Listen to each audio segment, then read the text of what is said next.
नमस्कार, आप देख रहे 4 पीएम और मैं हूं आपके साथ आकांक्षा यादव।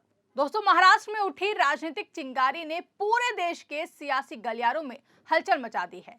दरअसल महाराष्ट्र की राजनीति में अंबरनाथ नगर परिषद से उठी हलचल ने राज्य से लेकर राष्ट्रीय राजनीति तक भारी हंगामा मचा दिया, जहां भारतीय जनता पार्टी और कांग्रेस जैसे वैचारिक तौर पर धुर विरोधियों का स्थानीय स्तर पर साथ आना जितना चौंकाने वाला था, उससे कहीं ज्यादा चौंकाने वाला कांग्रेस आला कमान का वो फैसला है जिसमें बिना किसी हिचक के अंबरनाथ की पूरी कांग्रेस संगठनात्मक इकाई को निलंबित कर दिया गया है।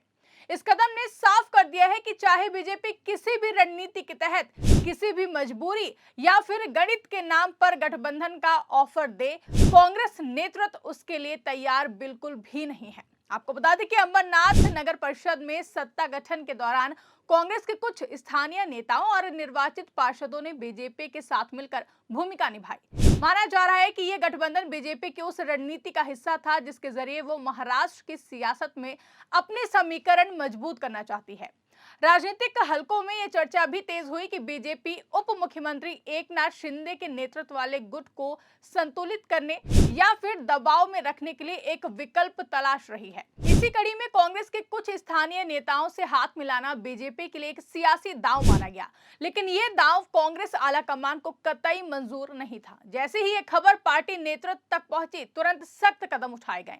महाराष्ट्र प्रदेश कांग्रेस अध्यक्ष हर्षवर्धन सपकाल के निर्देश पर अंबरनाथ की पूरी कांग्रेस इकाई पर कार्रवाई कर दी गई। कांग्रेस ने न केवल अंबरनाथ ब्लॉक कांग्रेस कमेटी के अध्यक्ष प्रदीप पाटिल को तत्काल प्रभाव से निलंबित किया, बल्कि नगर परिषद में कांग्रेस के सभी निर्वाचित पार्षदों को भी पार्टी विरोधी गतिविधियों का दोषी मानते हुए निलंबित कर दिया गया।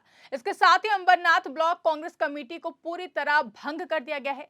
ये कदम अपने आप में असाधारण है, क्योंकि आमतौर पर पार्टी ऐसे मामलों में सीमित कार्रवाई करती है, लेकिन यहाँ पूरी इकाई को ही जिम्मेदार ठहराया गया है। पार्टी सूत्रों के मुताबिक ये फैसला सोच समझकर और शीर्ष स्तर पर चर्चा के बाद लिया गया है।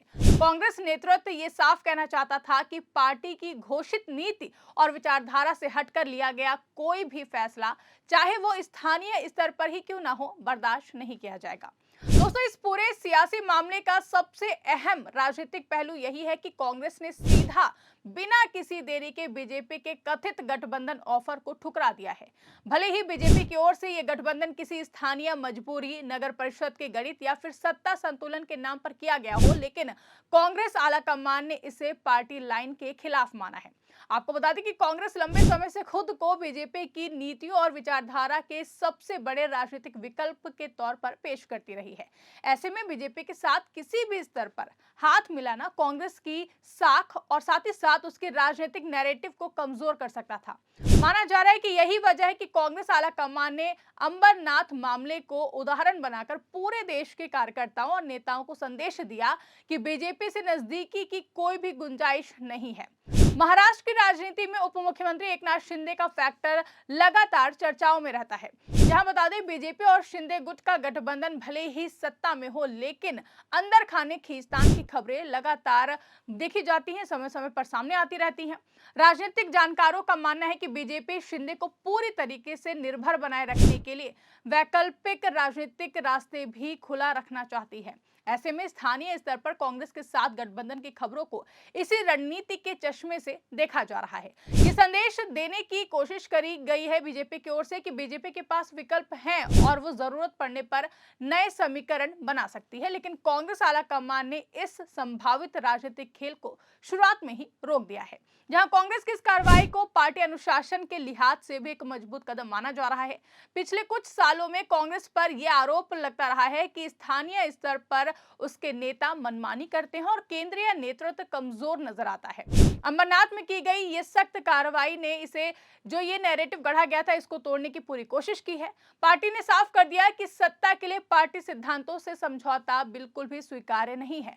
चाहे नगर परिषद हो या फिर पंचायत, पार्टी की राष्ट्रीय और प्रदेश नीति सर्वोपरि रहेगी और जो नेता या कार्यकर्ता इसके खिलाफ जाएंगे, उन पर कठोर कार्रवाई तय की जाएगी। वहीं इसे लेकर राजनीतिक विश्लेषकों का कहना है कि अंबरनाथ की कार्रवाई केवल एक स्थानीय मामला नहीं है, ये पूरे महाराष्ट्र के कांग्रेस नेताओं और कार्यकर्ताओं के लिए चेतावनी है, खासकर उन नेताओं में जहां स्थानीय स्तर पर बीजेपी के साथ समझौते या फिर तालमेल की अटकलें लगती रहती हैं। कांग्रेस नेतृत्व ये दिखाना चाहता है कि बीजेपी के साथ किसी भी तरह के एडजस्टमेंट पॉलिटिक्स का दौर अब खत्म हो चुका है। पार्टी अब स्पष्ट वैचारिक लड़ाई के मूड में है और किसी भी तरह के भ्रम या दोहरे संदेश से बचना चाहती है। वहीं राष्ट्रीय स्तर पर भी इस फैसले के मायने हैं। 2024 के बाद के राजनीतिक स्थिति में कांग्रेस खुद को विपक्ष की धुरी के रूप में स्थापित करने की कोशिश कर रही है। ऐसे में बीजेपी के साथ किसी भी स्तर पर गठबंधन या फिर समझौते की खबरें इस रणनीति को कमजोर कर सकती थी। अंबरनाथ में सख्त कार्रवाई कर कांग्रेस ने यह साफ कर दिया है कि वो बीजेपी की राजनीति का विकल्प बनकर ही आगे बढ़ेगी, न कि उसका सहायक बनकर। ये संदेश न केवल पार्टी कार्यकर्ताओं के लिए है बल्कि विपक्षी दलों और आम जनता के लिए भी है। सूत्रों के मुताबिक अंबरनाथ में निलंबित नेताओं के खिलाफ आगे और भी ज्यादा अनुशासनात्मक कार्रवाई की जा सकती है। पार्टी ये जांच कर रही है कि गठबंधन का फैसला किन परिस्थितियों में लिया गया है और इनमें किन किन नेताओं की भूमिका रही है। अगर जरूरत पड़ी तो निष्कासन जैसी कार्रवाई से भी पीछे नहीं हटने के संकेत दिए गए हैं। ये शक्ति कांग्रेस के बदले हुए तेवरों को दिखाती है, जहां पार्टी अब स्थानीय दबाव, सत्ता का लालच या फिर राजनीतिक गणित के नाम पर अपनी घोषित लाइन से हटने को बिल्कुल भी तैयार नहीं है। अंबरनाथ मामले ने महाराष्ट्र की राजनीति में एक नई बहस छेड़ दी है, जहां बीजेपी भले ही शिंदे को किनारे करने या फिर दबाव में रखने के लिए एक नए गठबंधन विकल्पों पर विचार कर रही हो, लेकिन कांग्रेस आलाकमान ने साफ कर दिया कि वो इस खेल का हिस्सा नहीं बनेगी। और यही वजह है कि पूरी स्थानीय इकाई को निलंबित कर कांग्रेस ने यह मजबूत संदेश दिया है कि बीजेपी के साथ किसी भी तरह की नजदीकी उसकी विचारधारा और राजनीति के खिलाफ है। ये फैसला न केवल अंबरनाथ बल्कि पूरे राज्य और देश की राजनीति में दूरगामी असर डाल सकता है और साथ ही बीजेपी के लिए भी सीधा संदेश है कि कांग्रेस अब मजबूती के साथ उसे सियासी टक्कर देने को तैयार है। फिलहाल दोस्तों, आप इस पूरे मामले को किस तरीके से देखते हैं, कमेंट करके हमें जरूर बताएं। फिलहाल के लिए इस खबर में बस इतना ही। अगर वीडियो पसंद आई तो वीडियो को ज्यादा से ज्यादा लाइक और शेयर करना ना भूलें। चैनल पर नए हैं तो चैनल को सब्सक्राइब जरूर कर लें और देखते रहिए 4 PM न्यूज नेटवर्क।